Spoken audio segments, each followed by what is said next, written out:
Hello दोस्तों। तो कैसे हैं आप लोग? उम्मीद करता हूँ अच्छे होंगे। मैं भी बहुत अच्छा हूँ। तो हम लोग क्लास 11th यानी कक्षा 11 का गणित पढ़ रहे हैं, जिसमें हम लोग पढ़ रहे हैं चैप्टर नंबर 5 रैखिक असमीकाएँ। ठीक है।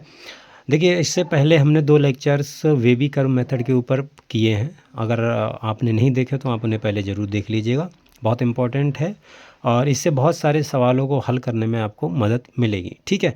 बाकी जो आपकी किताब में है, जो बुक में है, वो सिंपल क्वेश्चन है, वो आप आराम से ईज़िली कर सकते हैं, कोई परेशानी नहीं होगी। ठीक है। आज मैं बुक के भी 1-2 क्वेश्चन करवा दूँगा। फ़िलहाल ये हम क्वेश्चन कर रहे हैं, जैसे ये वेबी कर्व मेथड, जैसे एक ये क्वेश्चन हो गया, ये वेबी कर्व मेथड से होगा। दूसरा क्वेश्चन अगर हम बात करें तो मैं इधर लिख देता हूँ। दूसरा क्वेश्चन जैसे मैं बात करूँ कि x + 5 और इज़ ग्रेटर दैन 2x - 3 और इज़ ग्रेटर दैन 3। तो ये हमें हल करके x का मान बताना है। ये आप सिंपल कर सकते हो, इसमें वेबी कर्व मेथड की ज़रूरत नहीं पड़ेगी। तो इसी तरीके के आपके पास में जो किताब में सवाल हैं, तो उन्हें आप इजीली सॉल्व कर सकते हैं। चलिए हम दोनों सवाल करते हैं और इसके बाद में फिर हमारा रैखिक जो चैप्टर नंबर 5 है ये ख़त्म हो जाएगा। आप अच्छे से सभी सवाल कर लेना, सब एक जैसे सवाल हैं। ठीक है। तो अब बार बार वही बताते रहूँगा, फिर आपका भी टाइम जाएगा खाली में, तो आप वो आराम से कर लीजिएगा। चलिए इसको करते हैं। जैसे x - 1 है और x + 2 है और x - 5 है अपॉन में x² - 5x + 6 is greater than 0। यहाँ पर हमें इसको सॉल्व करना है, x की वैल्यू बतानी है, मतलब क्या होगा हल, x का हल समझ। तो सबसे पहले देखो, ऊपर तो मैंने आपको क्या बताया कि लीनियर फैक्टराइजेशन करना है, तो ऊपर तो आपको लीनियर फैक्टराइजेशन दिए हैं, नीचे नहीं दिए तो इनको कर लो। जैसे अगर मैं इसको हल करूँगा, x² - 5x + 6, अगर इसके मैं लीनियर फैक्टराइजेशन करूँगा तो क्या आएंगे, x² - 3x - 2x + 6 और x - 3 -2 कॉमन ले लो तो x - 3, तो क्या आएगा देखो, x - 3 कॉमन ले लो और x - 2 आ गया। ठीक है। तो ये आपके पास में आ गया। अब नीचे आप इसको ऐसे लिख लो, इसलिए x - 1 x + 2 और x - 5 अपॉन में x - 3 और x - 2 इज़ ग्रेटर दैन 0। ठीक है। उसके बाद में मैंने आपको क्या बताया था कि सभी में अंश व हर दोनों में हम देखते हैं कि जो x का गुणांक है वो धनात्मक है या नहीं।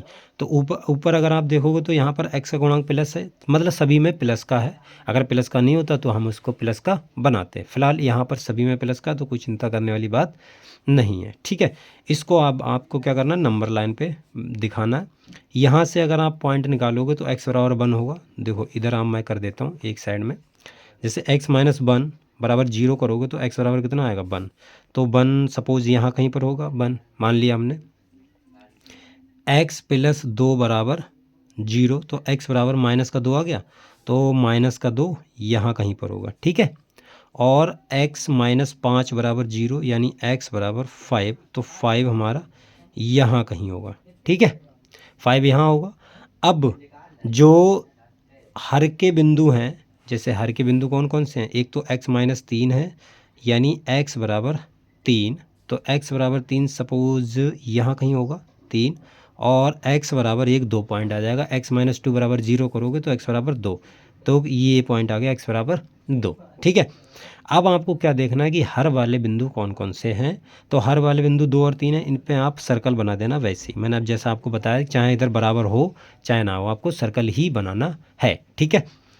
और अंश वाले बिंदु जितने भी हैं उन पर डॉट बनाना या सर्कल, वो इस हिसाब से बनाना है। तो यहाँ पर देखो, सिर्फ ग्रेटर देन है, ग्रेटर देन हो या लेस देन हो, अगर बराबर नहीं लगा हुआ है तो उन पर भी आपको सर्कल बनाना है। तो यहाँ पर फिलहाल तो सभी पे सर्कल बनेगा। उसके बाद में ये आपको बनाना है जैसा हम करते चले आए। ठीक है। फिर आपको क्या करना है, प्लस से स्टार्ट करना है, plus minus plus minus plus minus. ठीक है। तो अब आपको देखो, ग्रेटर देन है तो आपको जहाँ पर प्लस दिख रहा है वो वाला एरिया लेना है। जैसे यहाँ पर प्लस दिख रहा है, ये हो गया, एक यहाँ पर प्लस हो गया, ये हो गया, एक प्लस यहाँ पर हो गया, तो ये हो गया। ठीक है। तो यहाँ से अगर आप देखेंगे तो -2, 1 आ जाएगा। किसी पे भी डॉट नहीं है तो हमेशा यही वाली ब्रैकेट लगेगी। इधर प्लस वाला ये एरिया आ गया 2,3, तो ये वाली ब्रैकेट, और इधर 5, इन्फिनिटी अनंत तक जा रहा है तो इस पर भी ये वाली ब्रैकेट। तो सभी का यूनियन ले लेंगे, ये आ गया हमारा एक्स का मान, ये एक्स का हल समुच्चय आ गया। ठीक है, तो इस सवाल को हम इस प्रकार से हल करेंगे। आई होप आपको समझ में आ गया होगा। तो वेवी कर्व मेथड ये है। मैंने काफ़ी सारे वेवी कर्व के ऊपर मेथड के ऊपर क्वेश्चंस करवा दिए हैं। आप और अपनी तरफ से गूगल से या कैसे भी करके आप क्वेश्चन ढूंढिए, उनको हल कीजिए। तरीका सेम आपको यही अप्लाई करना है, तरीके में कोई चेंज नहीं होगा। ठीक है, चलिए देखिए अगला क्वेश्चन करते हैं जो हमने दूसरा क्वेश्चन लिखा था। जैसे x+5 is greater than equal to 2x - 3 is greater than equal to 3, ये है। तो आपको क्या करना है, देखो मैंने आपको बताया था कि बीच में आपको x रखना है, बाकी इधर उधर आपको क्या करना है, सिर्फ अचर पद रखना है, यानी जो कांस्टेंट नंबर है। जैसे यहाँ से अगर मुझे x हटाना हो तो दोनों तरफ मैं तीनों पदों में, तीनों जो टर्म लिखी हैं सब में x घटा दो। तो x+5 माइनस x हटाना है हमें x, तो ये आ गया 2x - 3 माइनस का x और 3 माइनस का x। ठीक है, तो ये x आ गया। तो यहाँ से देखो x प्लस यहाँ से x तुम्हारा हट गया तो 5 आया ग्रेटर देन 2, यहाँ पे सिर्फ x बचा, x - 3 is greater then 3x। अब यहाँ पर भी देखो x आ गया, कोई बात नहीं है, आप दो दो को लेकर हल कीजिए, इन दोनों को लेकर। ठीक है, तो यहाँ से देखो आप इसको ऐसे करोगे तो x - 3 आएगा, इन दोनों को हल करेंगे तो यहाँ से मतलब 5 इज़ ग्रेटर देन x - 3 आ गया। और या तो चाहे आप इसको ऐसे लिख लो x - 3 इज़ लेस देन 5, भाई लिखा हुआ वही चीज़ है, ये 5 बड़ा है, इधर भी 5 बड़ा ये है, तो x इज़ ग्रेटर देन 5 8 हो जाएगा, 5 3 उधर चला जाएगा, 8 हो गया। तो x का मान यहाँ 8 से बड़ा छोटा है। अब इन दोनों को आप हल कर लो, तो x - 3 is greater then 3 minus x, x को इधर ले आओ तो 2x हो जाएगा, 3 को इधर ले जाओ तो कितना हो गया, 6 हो गया।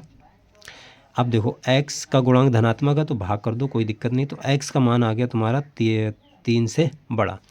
अब देखो आपको x का मान लेना कौन सा है वो आप ध्यान में देना। देखो यहाँ पर भी x का मान, यहाँ x का मान 3 से छोटा है, यहाँ x का मान यहाँ 8 से छोटा है, 3 से बड़ा है। तो देखो एक नंबर बताओ 3, एक नंबर बनाओ 8, तो 8 से छोटा। अब देखो यहाँ बराबर है, यहाँ पर भी बराबर है, तो दोनों पे डॉट लगा दो, डॉट। तो 3 से छोटा है और मतलब 8 से छोटा है, 3 से बड़ा है, तो इस वाले इंटरवल में लाई करेगा x का मान, तो ये पूरा तुम्हारा इंटरवल x का मान आ जाएगा, हल समुच्चय आ गया। क्लियर, तो x का मान आप क्या ले सकते हैं, 8,3, ये वाली ब्रैकेट हो जाएगी। राइट, ये आपका सॉल्यूशन हो गया क्वेश्चन का।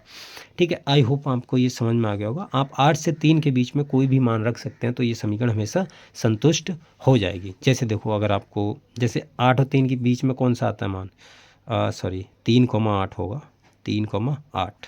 ठीक है, बड़े से छोटे की तरफ चलना है। जैसे 5 भी आता है, 3 और 8 के बीच में 5 आता है, 5 यहाँ पर रख के देख लो क्या ये समीकरण सेटिस्फाई कर रही है। चलो रख के देख लेते हैं। जैसे यहाँ पर अगर आप 5 रखोगे तो 5 + 5 कितना हो जाएगा, 10 हो जाएगा। इज़ ग्रेटर देन 2 × 5 10 - 3 कितना हो गया, 10 - 3, 10 - 3 2 पंजे 10, 7 हो गया।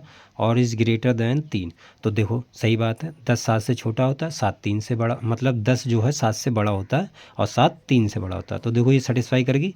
ठीक है, तो आप 3 से और 8 के बीच में कोई भी मान लेंगे तो ये हमारी जो असमीका है वो इसको संतुष्ट करेगी।